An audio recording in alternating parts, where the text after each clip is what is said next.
Welcome to episode 2 of the Alec Hogg Show, a half-hour audio biography with guests selected simply because they're interesting.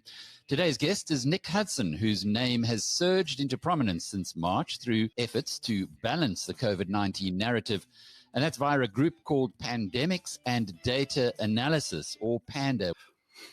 When the pandemic hit, what was being propagated was a narrative which said millions and millions of people are going to die. This is going to be the pandemic to end all pandemics. Everyone in South Africa seemed to be on the same page.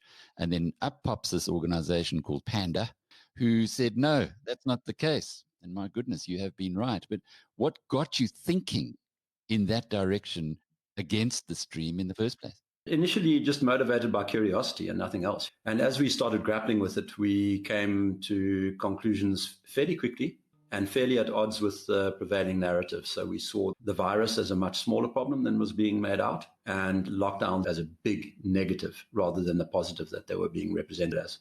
You eventually get to the point where, knowing what you know, which is that we're on the verge of perpetrating a great social injustice, is it even an option to do nothing? The appeal of lockdown to a socialist is great. So I do see it as dripping with political meaning and rooted in these crazy campus ideas. What's next for you? Most important to me would be to preserve independence, to stay free of the influence of money or somebody else's power over me. What I'm getting at is a new type of venture.